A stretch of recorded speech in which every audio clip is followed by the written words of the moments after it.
Hi, students. This is the screencast of the case from Monday night, July 23rd, the William Wrigley share repurchase. First of all, I want to correct the mistake that was on the spreadsheet. That this is where I don't take credit for it because whoever put this together for the publisher inaccurately measured the fixed assets. This number here, very quickly, and I, as a matter of fact, hard-coded the right number here, but this number of 851,805 that was actually shown as 795 was a formula taken from this Exhibit 3, as you see it here, and this in turn came from adding all of the marketable securities plus plant, property, and equipment, buildings, machinery, and then subtracting accumulated depreciation, which is not the same as if they went the other way of taking these other assets, other non-current assets, and then adding to it the amount of the net plant, property, and equipment, meaning what would otherwise have been these three minus depreciation. This number comes out to 851,805. As you can see, if you can't see it because it's not on the screen, but it is 851,805. So there is a mistake, and this number that is the balancing number, the balances with this at the very bottom, these numbers are correct, but the assets are reduced by that 10 million. And so what I've done is make matters a little easier is go back to the, I think I'm going in the right direction here, is I've gone ahead and made this 805 as it should be, and so now they balance, thanks to our bright student who noticed that. And I always appreciate having these things improved. But what we were talking about was we were walking through the process of a share repurchase, and a recapitalization with debt. The company Wrigley goes out and borrows $3 billion. What happens? Well, we can start at the bottom where the $3 billion is borrowed. It's added to long-term debt. Well, there's $3 billion in the company at that moment, and since it's not going to be invested in fixed assets, it's sitting as cash. That cash is ultimately to be paid to the shareholders. If it's paid as a dividend to the shareholders, then of course it leaves the company, but it remains borrowed. It remains an obligation, but the cash is no longer in the business. So where does it go? Well, since it's not any addition to the assets, they haven't gone out and bought anything worth $3 billion. They have the assets haven't changed. Liability have gone up by $3 billion. So in order to maintain balance, then it means negative net worth of $1,723,713. And this results in a negative net worth. That, again, if I can borrow a home metaphor, is if you have a home loan that is $90,000 and your home is worth $80,000, you have negative net worth of $10,000. It is, you owe more than it's worth. The company at this time owes more than it's worth, but on a book basis. Same thing happens if the amount is done on a share repurchase. However, with the share repurchase, there are fewer shares available, so the effect on a per share basis is more severe because the denominator, or there are fewer shares outstanding, so this negative net worth is spread among a smaller amount of shares than it is here with the dividend. So let's quickly look at what happens, though, on a market value. Let's first understand that market value of equity is not something that is calculated as an accountant would by following rules and measuring things and booking it. This is the future value of the cash flows, the present value of future cash flows to the shareholders. Given that $3 billion again is borrowed, that has increased the value by $1,200,000,000, which, because of the benefit of the tax savings over the perpetuity, again, this is the the formula of the tax rate, you can see up here, times the amount borrowed, and that is added to the assets. And in order for this to balance, that $1.2 billion in value is contributed to equity. So the shareholders' equity, the common equity, rises. Total capital is now $17.459 billion because there's $3 billion more in debt in the business. Following the payment of the special dividend, $3 billion is reduced. The cash balance is removed from is paid out of the assets, current assets, and the debt can't change. So the only thing that can change is the equity, just as above, and what's left is $11.3 billion in common equity. Now, if you look at this on a per share basis, under the dividend, there remain 232,441,000 shares. However, that lowers the share price because the value, which is this number here, $11.3 billion, divided by 232,441,000 is $48.63. So from that standpoint, the stock goes down in value.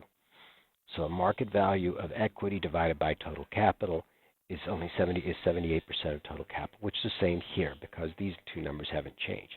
Under the share repurchase results in a reduction of 48,755,000 shares, which means that the share outstanding are now 183,686,000. In fact, this number shouldn't be. It should just be that. It shouldn't have a dollar sign with it. Somebody's been playing, probably me. So given that, the share price goes up because we have the same amount of capital but a lower amount of shares, so the price per share goes to $61.53.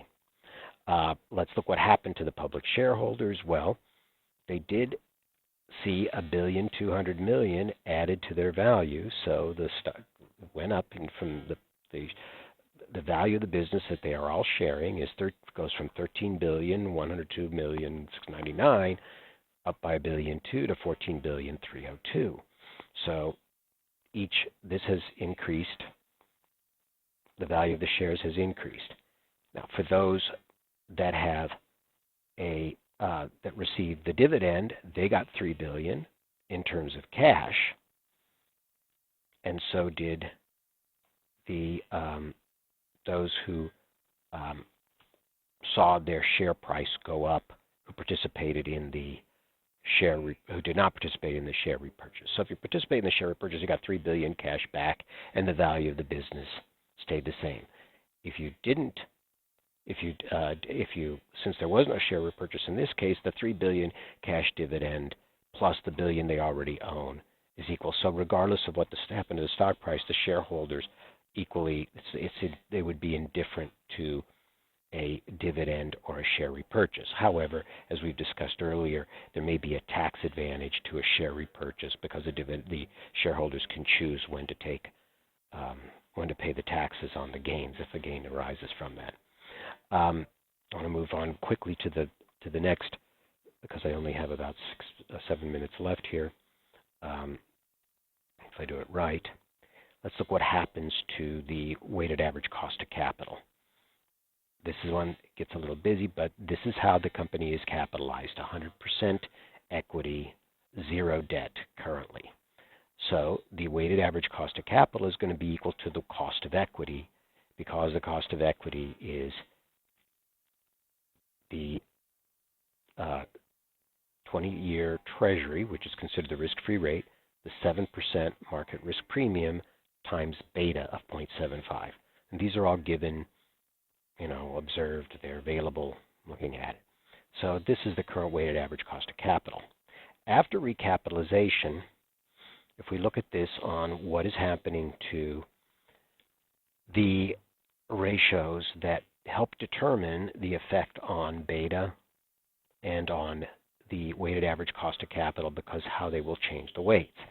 And in the interest of time, I'm going to skip the effects on book value and let's look at market value momentarily. The market value of equity is $13,103,000,000. Once again, we get that from the total number of shares outstanding times the stock price. The debt to equity ratio, the debt to capital then is 81% equity. That's if you add 13 plus 3 and divide 13,103 by the sum of 13,103 and 3 million, 13 billion and 3 billion, sorry. That's 81.37 equity to capital, and the difference being debt to capital. Now, debt to equity ratio is 22.9. That is simply dividing this by this. So this is 22% of this number. However, with the share repurchase, this number goes to 29.7 because the equity is, as we're seeing, is going to be lower because that $3 billion is going to be paid out of the business. And the $3 billion stays. In other words, those assets in the business, again, as we saw in the earlier, is going to stay, and that is going to raise the debt-to-equity ratio to 29.7%. But taking into consideration the tax shield, equity goes back up to $11.3 billion. Again, long-term debt stays the same, and it represents only 26.5. The debt-to-equity ratio becomes 26.54%. So that's simply, again, I'll light this up, that divided by that, blue divided by green. I have 3 more minutes before this thing stops. So using all those new ratios, let's look at beta. Now, what happens to beta?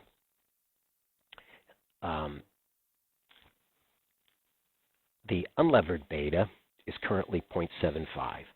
The industry average of all these confectionery companies is 0.57. That's the average of these numbers here. As you can see, that's just averaging these at 0.57. It's this number here. The market value of the relevered beta, and let's just jump here to include the tax shield, is 0.87 of the relevered beta. And actually, it's a little riskier because the leverage level is going to be higher. The debt-to-equity ratio, as you can see here, on the rest of the companies in the industry, they're below 26.54. Wrigley's is going to 26.54. A lot of these are lower. So on a levered beta basis, it goes from 75 unlevered to 0.87.